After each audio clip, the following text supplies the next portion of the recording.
नमस्कार, मैं जितेंद्र चतुर्वेदी। बातचीत का सिलसिला मैं शुरू करूं उससे पहले आपसे आग्रह रहेगा कि जो डिटेल डिस्क्रिप्शन में दी गई है वहां तक आप पहुंचिए। मतांतर का आर्थिक सहयोग करिए। अगर आपके पास कोई स्टोरी है तो भी आप उन नंबरों के जरिए हम तक भेज सकते हैं। अब आते हैं थोड़ा मुद्दे पर। चूंकि बीजेपी के होश उड़े हुए हैं, उनके तमाम नेता आपको ये कहते और बोलते हुए मिल जाएंगे कि हमें कोई हरा नहीं सकता है, हम तो सबसे बड़ी पार्टी है। लेकिन इस सबसे बड़ी पार्टी का हाल जो है वो बेहाल हो रखा है। कारण रुझान रुझान देखकर इन लोगों का गला सूख रहा है और समझ में नहीं आ रहा है कि क्या किया जाए। दो तीन चीजें हो रही हैं जिस पर हम लोग एक एक करके बात करेंगे और शुरुआत हम लोग जो आंकड़े हैं वहां से करते हैं। ये आंकड़े देखिए, आंकड़े बोलते हैं, उसमें कुछ कहने की जरूरत नहीं होती है। दूसरा, जो इनके ऊपर नीला रंग छाया हुआ है उसकी भी हम लोग बात करेंगे। यूजीसी अल्टीमेट मुद्दा है ही है, क्योंकि इनका पूरा खेल अगर किसी मसले ने बिगाड़ा है तो यूजीसी है। लेकिन पहले आंकड़ों पर हम लोग आते हैं। आंकड़े दो तरीके के हैं। एक सोशल मीडिया का मंच है, वहां आप जाइए तो देखिएगा कि ये जो मंच है वो एक दौर में भाजपा का हुआ करता था। आज यहां पर सबसे मुखर आवाज अगर कोई है किसी पार्टी के खिलाफ तो वो सामान्य वर्ग की है और बीजेपी के खिलाफ है। हाथ पांव इन लोगों के एक तरह से कहा जाए सुन्न पड़ गए हैं, वो पढ़ पढ़ कर। अभी राम मंदिर में इन्होंने कोई एक तरह से कहा जाए कि आर्टिफिशियल लॉ वगैरह लगाई, उसको लेकर कम्युनिटी नोट लग गया। ये कौन लगा रहा है? ये वो लोग लगा रहे हैं जो सनातन के लिए, जो हिंदुत्व के लिए इस भाजपा से जुड़े थे। वो भाजपा अब डिरेल हो चुकी है, वो साफ दिखाई दे रहा है। ये मैं नहीं कह रहा हूं, ये सारा आप एक्स पर जाइए और आपको जितने कमेंट मिलेंगे, वो चाहे प्रधानमंत्री की पोस्ट हो, चाहे गृह मंत्री की पोस्ट हो, चाहे नितिन नवीन की पोस्ट हो, जेपी नड्डा की पोस्ट हो, धर्मेंद्र प्रधान की पोस्ट हो, किरण रिजिजू की पोस्ट हो, हर पोस्ट पर आपको वो तमाम चीजें देखने को मिल जाएंगी जिसकी कल्पना किसी ने नहीं की थी। यानी इस तरीके का विरोध, और ये जो विरोध हो रहा है उसे आप ये कहकर खारिज नहीं कर सकते कि आईटी से लिए हैं। आईटी से लिए नहीं है, आप भी अपना आईटी से लिए लगा दीजिए कांग्रेस के ऊपर। ये वो लोग हैं जो स्वैच्छिक तौर पर बीजेपी का झंडा लेकर दौड़ रहे थे, लेकिन अब उन्हें लग रहा है कि बीजेपी उन्हें रसातल में ले जा रही है, तो अब वो स्वैच्छिक तौर पर बीजेपी की ही लंका लगाने में लग गए। और ये सब आप जाइए देखिए, बड़े आराम से सोशल मीडिया पर चल रहा है। ग्राउंड पे आप जाइए, ग्राउंड पे अंडर करंट है, अंडर करंट।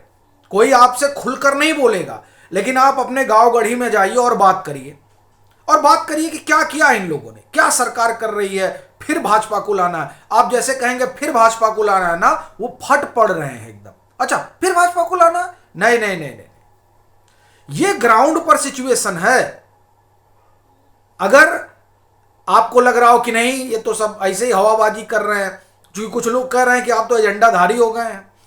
देखिए, ऐसा है कि आप आंख बंद करके सो जाइएगा तो इसका मतलब ये नहीं हो गया कि सब कुछ गुडी गुडी है। बहुत सारी चीजें बदल गई हैं, और उस बदलाव का सबसे बड़ा प्रमाण, आप कहीं मत जाइए, चलिए आप ठीक है, आप ग्राउंड पे भी मत जाइए, आप अपने गांव में बात कर लीजिए कि क्या चल रहा है, क्या माहौल है, आपको पता चल जाएगा। और वहां भी अगर आपको पता करने में समस्या है तो सोशल मीडिया मौजूद है। यह पहले कांग्रेस का आईटी सेल इतना एक्टिव नहीं था जितना आज एक्टिव हो गया है।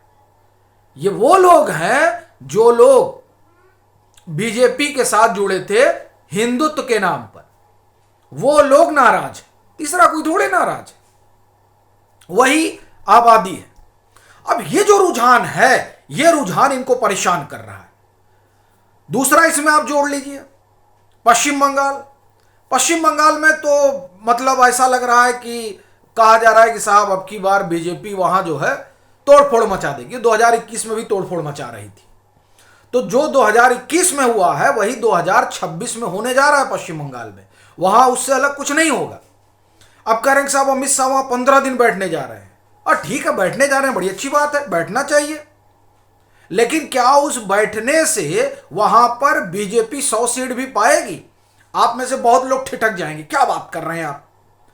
तो थोड़ा ध्यान से सुनिए कि क्या होने जा रहा है पश्चिम बंगाल में, और खुद रेकी कर लीजिए।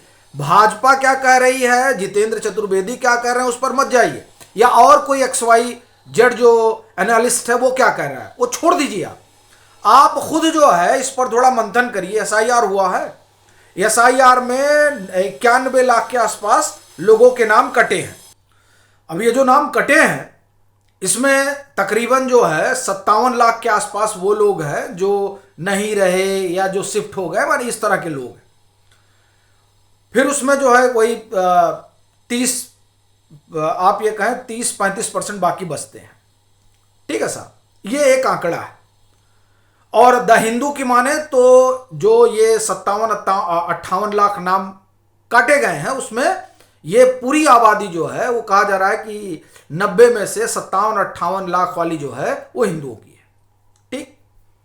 अब दूसरी बात जो बड़ी है, 37 सीटें ऐसी हैं, 215 में 37 ऐसी हैं जो TMC ने 215 वो जीती है, उसमें 37 सीटें ऐसी हैं जहां पर TMC लूज कर सकती है। 37 सीटें, कितना? 215 में 37।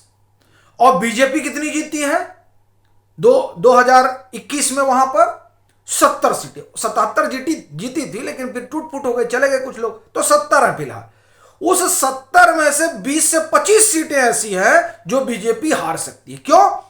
वो इसलिए क्योंकि वहां जो हार जीत का अंतर है वो बहुत, आप एक तरह से कहें कि कम है। और SIR के बाद जो तमाम विधानसभाओं में वोट कटे हैं उसके कारण 20 से 25 सीट बीजेपी वाली और 37 सीट के आसपास जो है वो TMC वाली जो ये लोग जीते हैं, ये 37 सीटें और उनकी 20-25 सीटें संकट में है।